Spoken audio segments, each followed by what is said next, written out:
Before we begin this terrifying story, don't forget to subscribe to our channel, like this video, and drop your thoughts in the comments below. Your support keeps us alive in the darkness and helps us bring you more horrifying tales that you crave in the dead of night.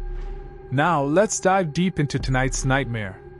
Adam had always lived a lonely life in his small, suffocating apartment on the east side of the city, a place where shadows seemed to linger longer than they should and where silence at night was broken only by the faint hum of street lamps outside, flickering like dying stars, and he had gotten used to the isolation, the kind where you wake up not expecting a message, a knock, or even a sound that suggests anyone knows you exist.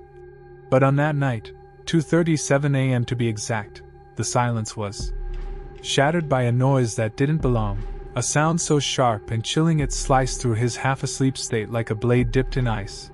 And at first Adam thought it was just his imagination, maybe the pipes, maybe the neighbors, but when his eyes opened wide in the dark, he saw something that made every drop of blood in his body freeze. There was a door in his bedroom that hadn't been there the night before, a tall, black, wooden door standing right in front of his bed as if it had grown from the very wall, its surface pulsing slightly as though it were alive, breathing, waiting, and from behind it came a soft but relentless knocking, 3 slow taps followed by silence, then again, and with it came a whisper so faint he thought he was dreaming, a voice that said, "Let me in." Adam's throat dried instantly, his chest tightening as he tried to rationalize it, to tell himself he was dreaming, but the air was too heavy, too real, and when he reached for the lamp by his bedside, the bulb popped violently, plunging the room into a suffocating darkness where the only illumination came from the faint, sickly red outline that now traced the shape of the mysterious door, glowing as if hell itself was leaking through its frame. He wanted to run, scream, do anything but sit frozen, yet his body felt pinned, his limbs heavy like stone, and in that crushing silence the knocking grew louder, more insistent, until it seemed the whole room echoed with that dreadful rhythm, as though something on the other side was desperate, impatient.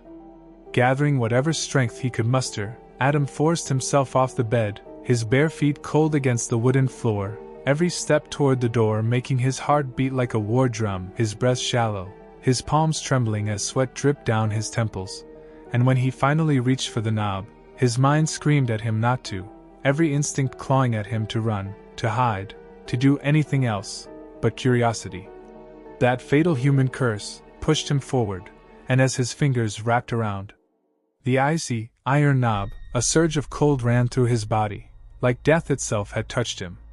The door creaked open slowly, groaning like the bones of the dead, and beyond it there was no hallway, no other room, only a mirror, a full-length, ancient mirror with a cracked surface, its glass foggy yet clear enough to reflect him perfectly, though what he saw was not himself as he stood.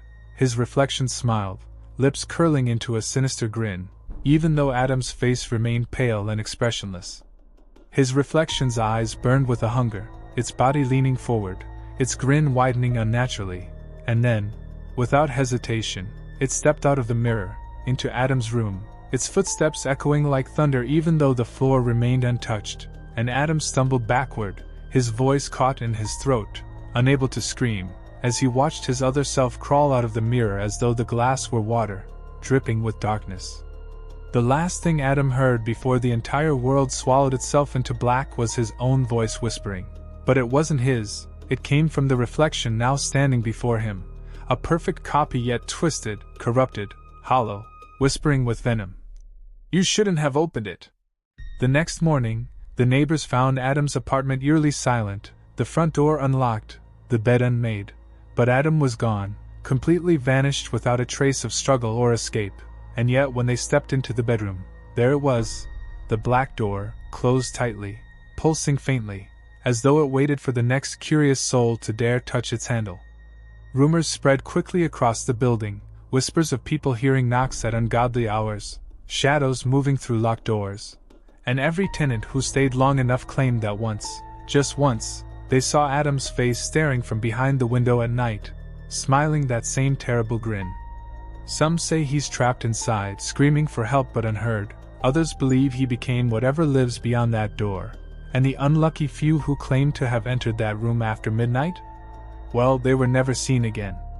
They say the door doesn't just appear in Adam's apartment anymore. No, it chooses where it goes, appearing in random places, in hotels, in homes, sometimes in the corner of your own room when you least expect it, and always at the same time, 2:37 a.m., always with the same knocking, always with the same whisper.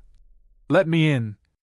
So if you ever wake in the middle of the night and see a door where there wasn't one before, remember Adam, remember his mistake, and whatever you do, don't open it.